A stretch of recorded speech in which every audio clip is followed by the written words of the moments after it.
ನಮಸ್ಕಾರ ಎಲ್ಲರಿಗೂ, welcome to my YouTube channel. ಇವತ್ತು ನಾನು ಹಾವೇರಿ ಜಿಲ್ಲೆಯ ಹಿರೇಕೆರೂರು ತಾಲೂಕಿನ ಹಂಸಬಾವಿ ಅನ್ನೋ ಊರೊಳಗಿದ್ದೀನಿ. ಬಹಳ ವಿಶೇಷತೆ ಈ ಊರು. ಹಂಸಬಾವಿ ನಮ್ಮ ತಾಯಿಯ ತವ್ರ ಮನೆ. ಇಲ್ಲಿ ಒಂದು ದೇವಸ್ಥಾನಕ್ಕೆ ನಿಮ್ಮನ್ನೆಲ್ಲ ನಾನು ಕರ್ಕೊಂಡ್ಬಂದಿದ್ದೀನಿ. ಮತ್ತಳ್ಳಿ ಸೋಮೇಶ್ವರ ಅಂತ ಈ ದೇವಸ್ಥಾನದ ಹೆಸರು. ಊರು ಮತ್ತಳ್ಳಿ. ಇಲ್ಲಿ ವಿಶೇಷತೆ ಏನು ಈ ದೇವಸ್ಥಾನದ್ದು ಅಂತ ಅಂದರೆ, ಐ ಥಿಂಕ್ ನೀವು ನೋಡಿರೋಕ್ಕಿಲ್ಲ, ಇಲ್ಲಿ ಬ್ರಹ್ಮ ವಿಷ್ಣು ಮಹೇಶ್ವರ ಮೂರೂ ಜನ ಈ ದೇವಸ್ಥಾನದೊಳಗಿದ್ದಾರೆ. ನಿಮ್ಮನ್ನು ನಾನು ಈ ದೇವಸ್ಥಾನದೊಳಗೆ ಕರ್ಕೊಂಡು ಹೋಗ್ತೀನಿ. ಬನ್ನಿ, ನಿಮ್ಮನ್ನು ನಾನು ತೋರಿಸ್ತೇನೆ.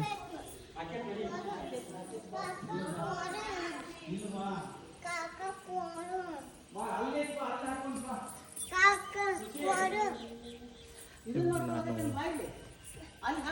ತೋರಿಸ್ತೀನಿ. ಇಲ್ಲಿ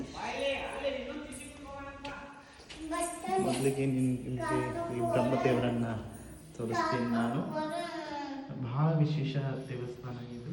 ಬ್ರಹ್ಮ ವಿಷ್ಣು ಮಹೇಶ್ವರ ಮೂರು ಜನ ಇರುವಂಥದ್ದು.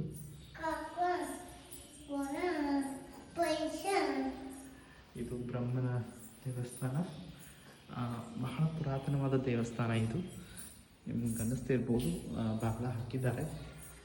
ಇದು ಸೋಮೇಶ್ವರ ನೋಡಬಹುದು.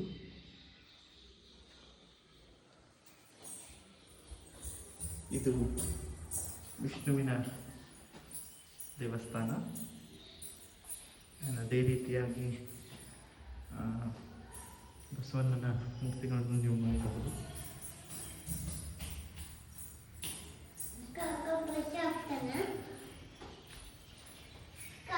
ಬಹಳಷ್ಟು ಪುರಾತನವಾದಂತಹ ದೇವಸ್ಥಾನ ಇದು.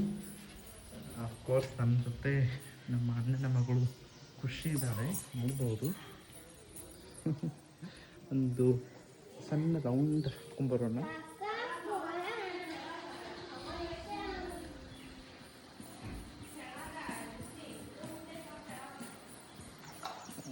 ಎಷ್ಟು ವರ್ಷ ಹಿಂದಿಂದು ಅನ್ನೋದು ನನಗೆ ಅಷ್ಟು ಮಾಹಿತಿ ಇಲ್ಲ, ಆದರೆ ಬ್ರಿಟಿಷರ ಕಾಲ ತನಕನೂ ಇರಬಹುದು. ನಾಗರ ಕಲೆಗಳನ್ನು ನೀವು ನೋಡಬಹುದು.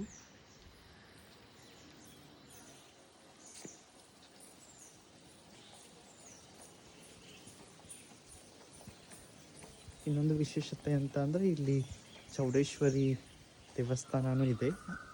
ಬಹಳ ವಿಶೇಷತೆ ಮೂರ್ತಿದು ಅಂತ ಅಂದರೆ, ಚೌಡೇಶ್ವರಿ ಮೂರ್ತಿ ಶ್ವೇತವರ್ಣದಲ್ಲಿ ಇರುವಂಥದ್ದು ನೋಡಬಹುದು.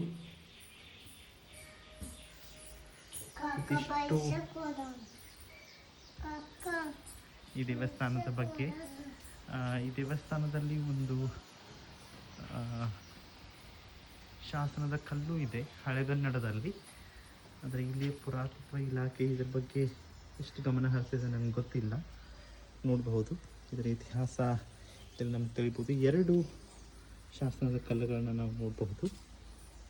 ಹಳೆಗನ್ನಡ ಅಂತ ಅಂದರೆ ಖಂಡಿತವಾಗ್ಲೂ ಬ್ರಿಟಿಷರ ಬರೋದಕ್ಕಿಂತ ಪೂರ್ವದಲ್ಲೇ ಇರುತ್ತೆ ಇದು. ಇದಿಷ್ಟು ಈ ದೇವಸ್ಥಾನದ ಬಗ್ಗೆ. Thank you.